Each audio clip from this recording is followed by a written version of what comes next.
नमस्कार दोस्तों, कैसे हैं आप लोग। दोस्तों देखिए, फिर से हम लोग देख रहे थे बीएससी एनवायरमेंटल स्टडी, ठीक है। तो फिर से एक न्यू वीडियो के साथ जिसमें हम लोग देखेंगे आज की नए क्वेश्चन के साथ। ये क्वेश्चन है दोस्तों कि झारखंड में वन की कटाई की समस्या का क्या कारण है और उसका क्या प्रभाव पड़ रहा है, ठीक है। तो ये चीज़ देखेंगे हम लोग डिटेल में, क्योंकि देखिए क्वेश्चन जो आप लोग का सिलेबस है दोस्तों बीएससी, वो झारखंड रिलेटेड ज़्यादा है। क्लाइमेट वगैरह, फॉरेस्ट वगैरह, झारखंड के हर एक चीज़ को आपको देख लेना चाहिए, ठीक है। तो चलिए उत्तर देखते हैं इसका।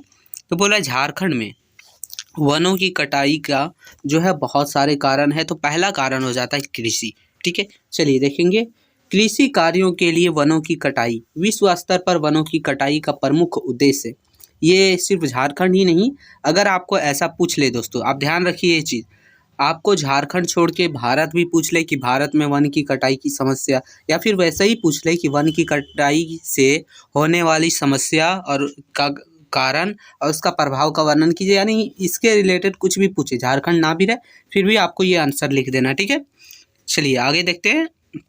तो कृषि के लिए ना ज़्यादातर देखिए, कृषि के उद्देश्य के लिए बहुत सारे वन की कटाई की जाती है, जिसमें से फसल भूमि के लिए, चारागाह के लिए, वृक्षारोपण के लिए, रास्ता बनाने के लिए जंगलों को साफ किया जाता है। कृषि का विकास अक्सर जनसंख्या वृद्धि और भोजन की मांग से प्रेरित होता है, यानी कि जब जनसंख्या की वृद्धि होती है और भोजन की मांग बढ़ती है तब जो है कृषि का विकास बढ़ता है दोस्तों। तो इसलिए कि जो है जंगल की कटाई की जाती है। दूसरा हो जाता है लॉन्गिंग। लॉन्गिंग क्या होता है, आप लोग सीधा समझिए ना, कारखाना के लिए, ठीक है।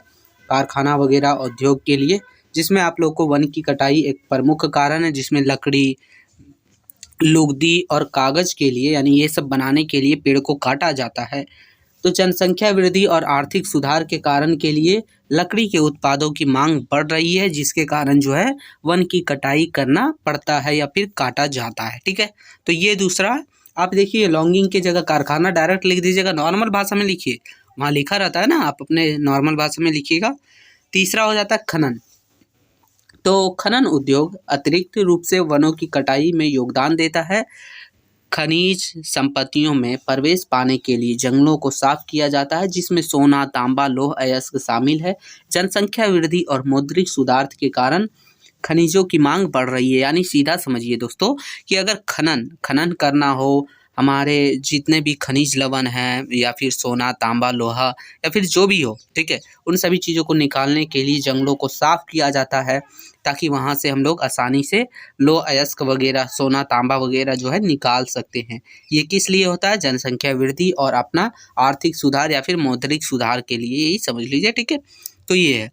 चौथा हो जाता है शहरीकरण। शहरीकरण सीधा समझिए, जो वहाँ एक बस्ती बसता है या फिर गांव शहर अपना घर वगैरह बनाने के लिए, देखिए कस्बे और शहरों का विकास के लिए अक्सर जंगलों की सफाई को में समाप्त होता है, ठीक है।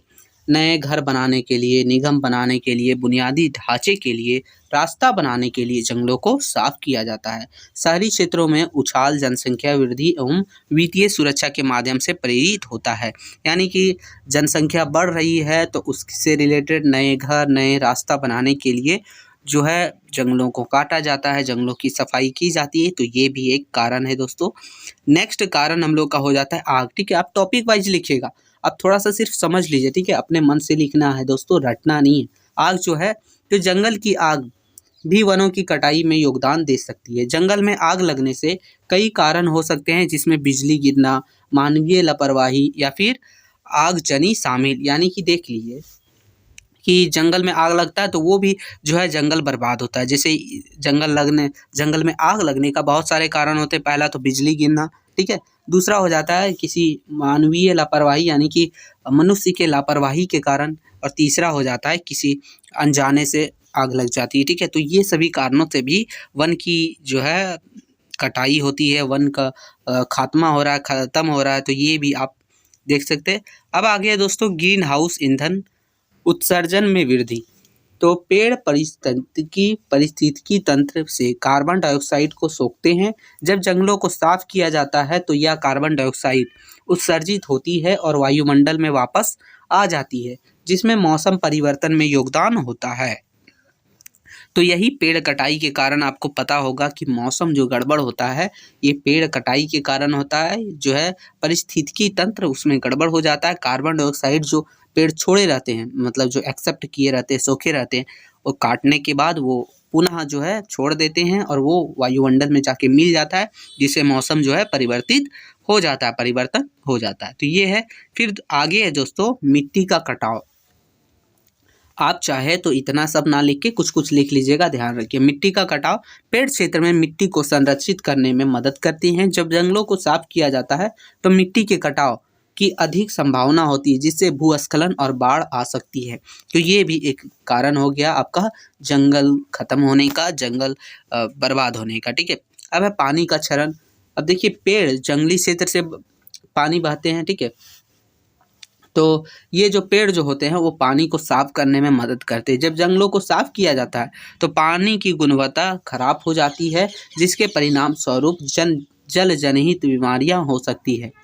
यानी जो है पेड़ जो है वो बहते हुए पानी को साफ करती है, लेकिन अगर पेड़ को काटा जाए, बर्बाद किया जाए तो वो पानी की गुणवत्ता पानी खराब हो जाता है, जिसके परिणाम स्वरूप जल संबंधित बीमारियां हो जाती है। वर्षा में कमी। ठीक है। वर्षा में कमी तो देखिए पेड़ वर्षों की शैलियों को नियंत्रित करने में मदद करते हैं। जब जंगलों को साफ किया जाता है तो वर्षा पैटर्न बाधित हो सकता है, जिससे सूखा और बाढ़ आ सकती है। यानी कि वन की कटाई से जो है जो वर्षा होती है वो कभी कम कभी ज़्यादा ऐसा होती है, जिसके कारण सूखा पड़ सकता है या फिर बाढ़ भी आ सकती है। फिर आगे हम लोग का है जंगल की आग। तो जंगल की आग को दबाने में मदद करते हैं। जब जंगल साफ हो जाते हैं तो जंगल की आग का खतरा बढ़ सकता है। अब देखिए वनों की कटाई का क्या प्रभाव पड़ता है हमारे जीवन पर या फिर हमारे वातावरण पर, तो उसका देख लेते हैं। सबसे पहले तो जल का जो है चक्र वो गड़बड़ा जाता है, सीधा समझिए। ठीक है। कैसे गड़बड़ा जाता है? जैसे कि देखिए जिसमें समुदाय वन्य जीव के लिए पानी की उपलब्धता जो होती है उसको प्रभावित हो जाती है वो। फिर है आजीविका की हानि होती है। अब वो वन को काटा जाएगा तो उसमें जितने भी फल पौधे या तो जो भी है जो आजीविका के लिए उसमें निर्भर हैं, जैसे कि बहुत सारे स्थानीय समुदाय वाले लोग होते हैं, वहाँ से बहुत सारी चीज़ें जो है मिलती है, तो वो सब प्रभावित हो जाती है। ठीक है। फिर आगे हो जाता है दोस्तों हम लोग को प्राकृतिक आपदा जोखिम। अब वनों की कटाई से जो है एक तो प्राकृतिक आपदा का जोखिम हो रहा है, पेड़ खत्म हो रहा है। दूसरा इससे क्या हो जाएगा, क्षेत्र में बाढ़ आ सकता है, भूस्खलन जैसी आपदाएं आने की संभावना बढ़ जाती है। तो ये है। फिर है सांस्कृतिक प्रभाव। ये कैसे हुआ तो चलिए देखते हैं। बोला कि स्वदेशी संस्कृतियों और परंपराओं को नुकसान पहुंचती है, जिससे उनके समुदाय खतरे में पड़ जाते हैं। जैसे बहुत सारे लोग जो है जंगल में अपना निवास करते हैं। ठीक है। तो अगर वहाँ जंगल को काटा जाए, बर्बाद किया जाए, जला दिया जाए तो वहाँ के जो हैं समुदाय वगैरह उन लोगों को नुकसान पहुँचता है, वो उन लोग खतरे में आ जाते हैं। ये है। ठीक है। फिर है आर्थिक परिणाम।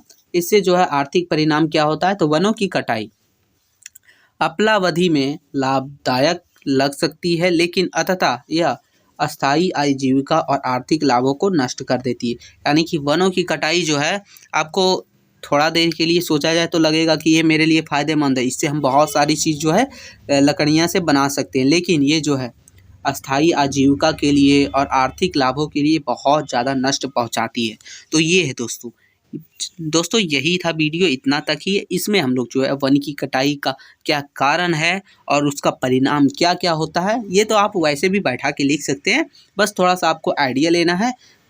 फिर से बोला जा रहा है आपको रटना नहीं है, ना ही यहाँ से कॉपी करना, आपको सिर्फ आइडिया लेना समझना। मिलेंगे नई वीडियो में, तब तक के लिए जय हिंद साथियों।